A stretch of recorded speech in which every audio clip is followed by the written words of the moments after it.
अन्न, वस्त्र आणि निवारा ह्या आणि एवढ्याच गोष्टी जगण्यासाठी आवश्यक आहेत. अशा ठाम विचारांच्या घरात मी जन्मले, वाढले. सधन जमीनदाराचं घर, घरापुढे प्रशस्त अंगण, मागे मोठी बाग आणि आजूबाजूला खूप मोठी जागा. नारळ, जांभूळ, केळी, पेरू, चिक्कू अशा झाडांमुळे आमच्या घराला सतत थंड सावली मिळत राहायची. मोगरा, कृष्णकमळ, सायली, देशी गुलाब, कुंद अशा सुगंधी फुलझाडांचा दरवळ सगळीकडे भरून राहिलेला असायचा. घरातली कोठी शेतातल्या धान्यांच्या, शेंगांच्या पोत्यांनी तुडुंब भरलेली असायची. मळ्यात दुभत्या गाई म्हशी होत्या. त्यामुळे आमच्या घरी दूध, साय, लोणी, तूप यांची अगदी रेलचेल असायची. 24 तास गडी माणसांचा राबता होता. पण आमच्या आजीच्या सोवळ्या ओवळ्याच्या कडक दराऱ्यामुळे स्वयंपाक घराच्या आत या नोकरवर्गाला प्रवेश नसायचा. त्यामुळे अर्थातच घरातल्या सुनांचं काम कधीच संपत नसे. एकदा तर मळ्यातले गडी संध्याकाळी काही कामानं घरी आले असताना अचानक त्यांना राहावं लागलं. तेव्हा त्यांच्या जेवणाची व्यवस्था माझ्या आईला करावी लागली होती. गडी तिघच होते, पण आईला भाकरीच्या चळती कराव्या लागल्या होत्या. माझे सगळे काका स्वतंत्र व्यवसायात उत्तुंग यश गाठलेले. एका काकांनी, मधुकर देवल यांनी तर अविवाहित राहून हरिजनांच्या उद्धारासाठी सगळं आयुष्य झोकून दिलेलं. माझे वडील डॉक्टर V.M. देवल एक प्रथितयश नेत्रतज्ञ. अशा सगळ्या कर्तबगार विचारवंत व्यक्तिमत्वांमुळे आमच्या घरचं वातावरण कमालीचं बुद्धिनिष्ठ झालं होतं.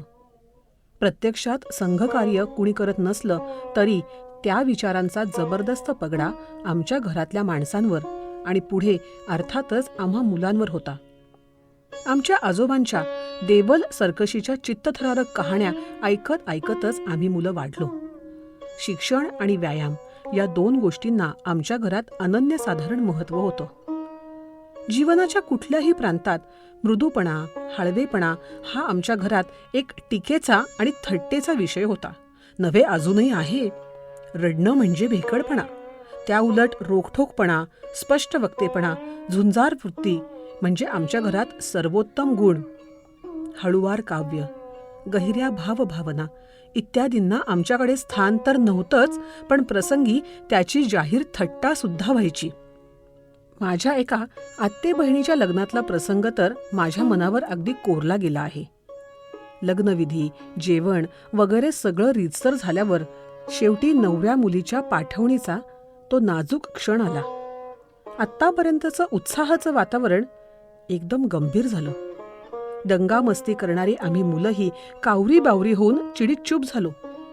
नवऱ्या मुलीच्या आणि तिच्या आईच्या डोळ्यातून श्रावण मेघ बरसू लागले. घरातल्या वडीलधाऱ्यांपाशी जाऊन नमस्कार करून माझी बहीण त्यांचा निरोप घेऊ लागली. कुणी तिला जवळ घेऊन थोपटत होतं, कुणी तिच्या डोक्यावरून हात फिरवून डोळे टिपत होतं. होता होता ती तिच्या मामा मंडळींकडे आली, म्हणजे माझे सगळे काका. अरे, ही रडतीये वाटतं. अगं काय हे, असं रडायला काय झालं? छे, आपल्या घरच्या मुली आणि अशा रडव्या, असे प्रश्न विचारत गडगडाटी हसण्याची कारंजी उडवत तिच्या रडण्याची थट्टा करत सगळ्यांनी तिची पाठवणी केली. 10-11 वर्षांच्या संवेदनाक्षम वयातल्या मला या प्रसंगानं बजावून सांगितलं, असं रडूबाई अजिबात व्हायचं नाही. हृदयाला भिडणं हा कन्सेप्टच मुळात आमच्या लेखी एक खुळचटपणा होता. त्यामुळे हृदयाला भिडणारं, भावनांना हात घालणारं संगीत वगैरे तर आमच्या घराच्या मोठ्या फाटकाच्याही बाहेर होतं.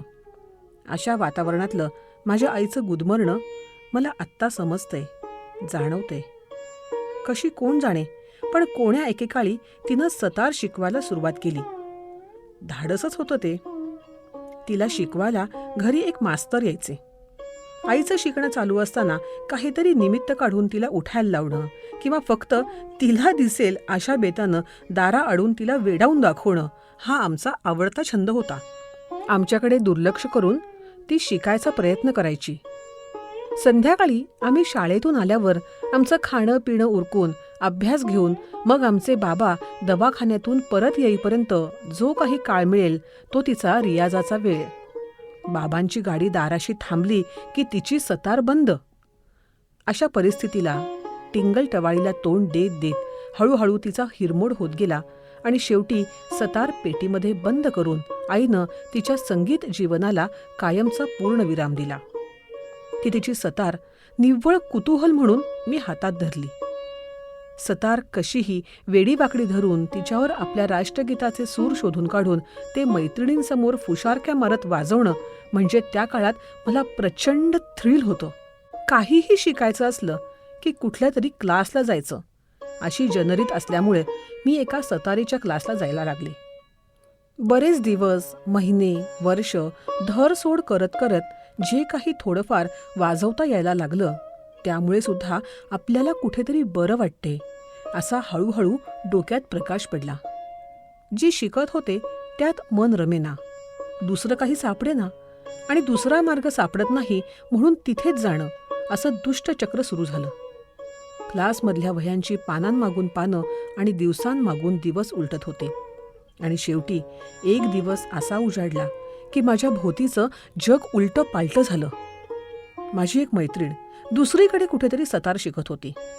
एकदा तिला एका कार्यक्रमात स्टेजवर बसून सतार वाजवताना पाहिलं, ऐकलं आणि डोक्यात जणू ज्वालामुखीचा उद्रेक झाला. त्या दिवसापर्यंत स्टेजवर बसून सतार वाजवणं हे फक्त मोठ्या मोठ्या कलाकार जमातीचं, त्यातही बव्हंशी मुसलमान माणसांचं काम असतं असा माझा ठाम विश्वास होता. त्याच्या ठिकऱ्या ठिकऱ्या उडाल्या. त्यातून एक जबरदस्त वादळ घोंगावू लागलं. मैत्रिणीचं ते स्टेजवर बसून सतार वाजवणं मला सहनच झालं नाही. ती मैत्रीण ज्या दुसऱ्या कोणाकडे तरी शिकत होती त्याचा शोध घेतला. नाव पत्ता शोधून काढला. नाव निघालं मुसलमान. चांगलीच पंचायत झाली.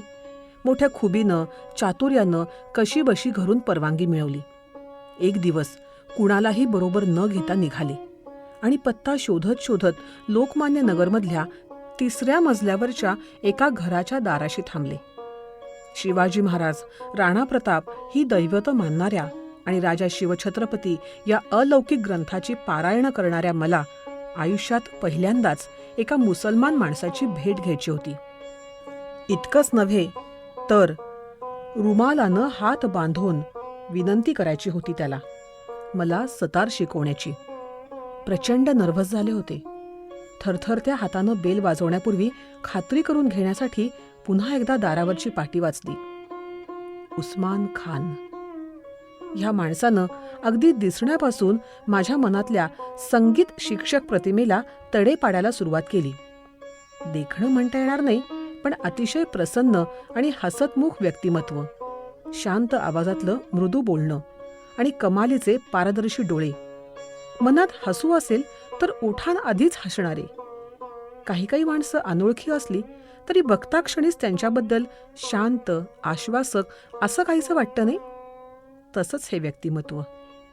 मी पहिल्यांदा भेटायला गेले तेव्हा ते अनेक शिष्यांच्या गराड्यात निवांतपणे बसले होते. हाती सतार घेऊन समोर बसलेल्यांचं शिकणं, चुका करणं, चुकून कधीतरी बरोबर वाजवणं, गुरुजींचं त्याला वेगवेगळ्या प्रकारे सोपं करून शिकवणं यामध्ये सगळे बुडून गेले होते. होता होता बराच वेळ गेला. माझ्या हिशोबाप्रमाणे नंतरच्या विद्यार्थ्यांच्या क्लासची वेळ झाली होती. पण सुरू झालेला विषय पुरता उकल करून सांगताना, शंका निरसन करताना जाणाऱ्या वेळाची दखल ना गुरूनं घेतली ना शिष्यांनी.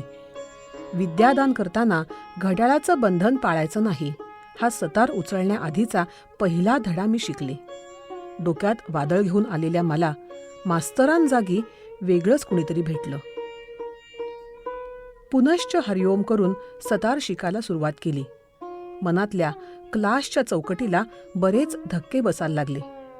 कुठल्याही सुशिक्षित, सुसंस्कृत, मध्यमवर्गीय मराठी माणसाचं घर असावं तसं एक छोटंसं घर.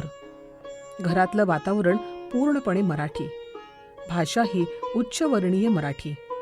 गुरुजी आणि त्यांच्या कुटुंबियांचं आपापसातलं, त्यांच्या खास हिंदीतलं बोलणं ऐकलं तरच ही मंडळी मुस्लिम असल्याचं एकदम जाणवतं. बाहेरच्या बैठकीच्या खोलीत आमचा क्लास चालायचा. तिथल्या काचेच्या शोकेसमध्ये गुरुजींना कुठल्या कुठल्या कार्यक्रमातून भेट मिळालेले गणपती, ओंकार, सोमनाथ मंदिराची सुबक्षी प्रतिकृती याबरोबरच सरस्वतीची एक देखणी मूर्ती पण ठेवलेली होती.